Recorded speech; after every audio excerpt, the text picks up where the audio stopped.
कर the channel में आपका स्वागत है। आशा करते हैं आप सभी लोग स्वस्थ होंगे। तो दोस्तों, आज जो फाइनेंशियल मैनेजमेंट में पढ़ने वाले हैं उस टॉपिक का नाम है कैपिटल स्ट्रक्चर। इससे पहले हमने पढ़ा कॉस्ट ऑफ कैपिटल कि जैसे हम कैपिटल रेज करते हैं अपने ऑर्गेनाइजेशन के अंदर तो उसकी कितनी कॉस्ट पड़ती है, वो होती है cost of capital. But today we discuss the another topic, it's name capital structure. Capital structure basically बात करता है कि जो भी हम फंड को रेज़ करेंगे, बेसिकली इसके अंदर दो ही चीज़ों को इंक्लूड किया है, एक डेप्ट और इक्विटी। ठीक है, डेप्ट और इक्विटी को ही इसके अंदर कंसीडर किया है। लेकिन कॉस्ट ऑफ कैपिटल में बहुत सारी चीज़ों को पढ़ा है कि हम प्रेफरेंस से ले सकते हैं, है ना, अपनी रिटेन अर्निंग, इन सब चीज़ों के बारे में पढ़ा था।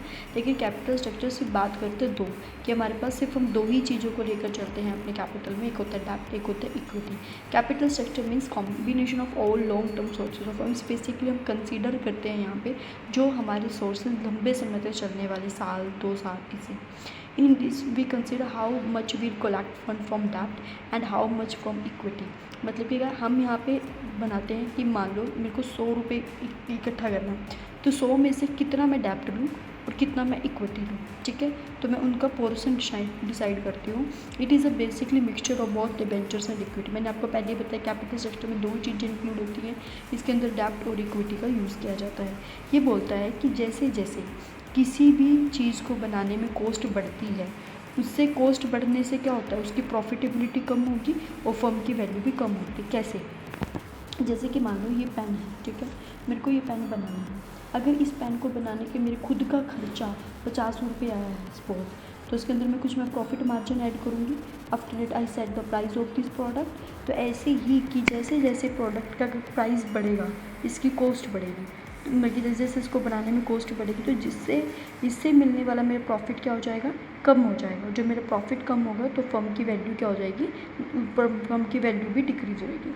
अगर ऑन द अदर हैंड अगर कॉस्ट कम है तो हमारी प्रॉफिटेबिलिटी बढ़ेगी और फर्म की वैल्यू बढ़ेगी। ये चीज़ आपने ध्यान रखनी है अपने कैपिटल स्ट्रक्चर में। देखो, कैपिटल स्ट्रक्चर का और वैल्यू फर्म का कैसा रिलेशन है, नेगेटिव रिलेशन है ना।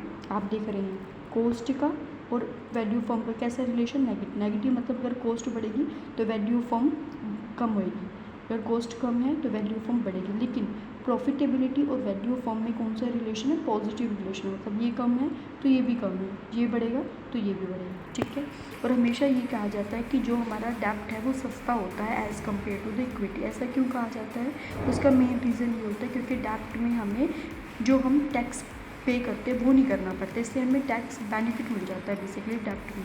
तो इसलिए ज़्यादातर ऑर्गेनाइजेशन यही चाहती है कि हम डेप्ट को रेज़ करके कि सस्ता पड़ता है as compare to the equity. ठीक है, देखो इसके थ्रू मैंने बताया कि फर्म का मोटिव क्या होता है कि वो अपनी फर्म की वैल्यू को इंक्रीज़ करे। फर्म की वैल्यू इंक्रीज़ करने के लिए दो तरह की चीज़ें होंगी, एक होती है कॉस्ट, एक होती है अर्निंग। इनके थ्रू हम अपने फर्म की वैल्यू को बढ़ा सकते हैं। कॉस्ट को कम करो, जब कॉस्ट कम होगी तो हमारी अर्निंग बढ़ेगी। ठीक है, नेक्स्ट हम बात करते हैं, देखिए यही वाली बात है कि हमारा वैल्यू ऑफ फर्म कैसे निकलता है। अगर हमें फर्म की वैल्यू निकालनी है तो earning before interest and tax divide by cost of equity. ठीक है, जैसे जैसे हमारी फर्म की वैल्यू बढ़ रही है, मतलब कि हमारी EBIT भी बढ़ेगी और हमारी कॉस्ट कम होगी। कॉस्ट कम होनी चाहिए अगर आप फर्म की वो बनाना चाहते हैं, मतलब कि अर्निंग बढ़ेगी तो वैल्यू बढ़ेगी, अर्निंग कम वैल्यू कम, कॉस्ट बढ़ेगी तो वैल्यू कम, कॉस्ट कम तो वैल्यू कम। ये आपने ध्यान रखना, ये नोट बना लेना। ठीक है, नेक्स्ट टॉपिक है कि हम कैपिटल स्ट्रक्चर में क्या एज्यूम करते हैं, इसकी कुछ एजम्पशंस होती हैं। फर्स्ट है ओनली 2 सोर्स ऑफ फंड। हमने पहले ही पढ़ा कि कैपिटल स्ट्रक्चर के अंदर सिर्फ हमारे 2 सोर्स होते हैं, एक होता है डेप्ट, एक होता है इक्विटी। दूसरा एजम्पशंस क्या कहती है, total assets of a firm are given and there would be no change in investment decision firm. कि हमारे पास जितने भी एसेट्स हैं वो हम सब दे देंगे। ठीक है, और हम क्या करेंगे, हमारा जो भी इन्वेस्टमेंट डिसीजन होगा वो चेंज ही नहीं होगा। मान लो मैंने किसी चीज़ के ऊपर इन्वेस्टमेंट करने का सोचा है तो वही मैं लंबे समय तक लेकर चलूँगी। ठीक है, entire profit will be distribute no retain, कि जितना भी मेरे पास प्रॉफिट होगा वो मैं सारा बांट दूँगी, कुछ भी अपने पास नहीं रखूँगी। ये सभी चीज़ें के एग्जेप्शंस हैं। The operating profit of the firm are given and not expected to grow. हमारा जो ऑपरेटिंग प्रॉफिट है, मतलब कि earning before interest and tax जो है वो हमें दिया हुआ होगा और हम एक्सपेक्ट नहीं करते कि वो बढ़ेगा, वो मतलब हम मानते हैं कि जितना है उतना ही रहेगा। नेक्स्ट है देयर आर नो कॉर्पोरेट और पर्सनल डेट। हमें यहाँ पे एज अ पर्सनल या फिर एक को बिजनेस से रिलेटेड कोई भी टैक्स को पे नहीं करना पड़ता। ये सभी क्या है, एग्जम्पशंस। एग्जम्पशन ध्यान रखनी आप लोग। फीचर्स ऑफ कैपिटल स्ट्रक्चर की कैपिटल स्ट्रक्चर के क्या फीचर हैं? सबसे पहले ह्यूज फंड की कैपिटल स्ट्रक्चर के लिए आपको क्या चाहिए, ज़्यादा फंड चाहिए होंगे। इसमें रिस्क भी ज़्यादा होता है हमारा, ठीक है। रिस्क ज़्यादा होगा तो प्रॉफिट भी ज़्यादा होगा, ठीक है। हम यहाँ पे एस्टिमेट करते हैं कि हमें यहाँ पे लार्ज प्रॉफिट मिले, ठीक है। लॉन्ग टर्म इस पे इफेक्ट पड़ता है, जो भी हम डिसीजन लेते हैं ये हमारे कैपिटल स्ट्रक्चर का इफेक्ट होता है। नेक्स्ट है इंक्रीज फर्म वैल्यू। इससे क्या होता है कि हमारी फर्म की वैल्यू के ऊपर क्या होता है, इंक्रीज होना।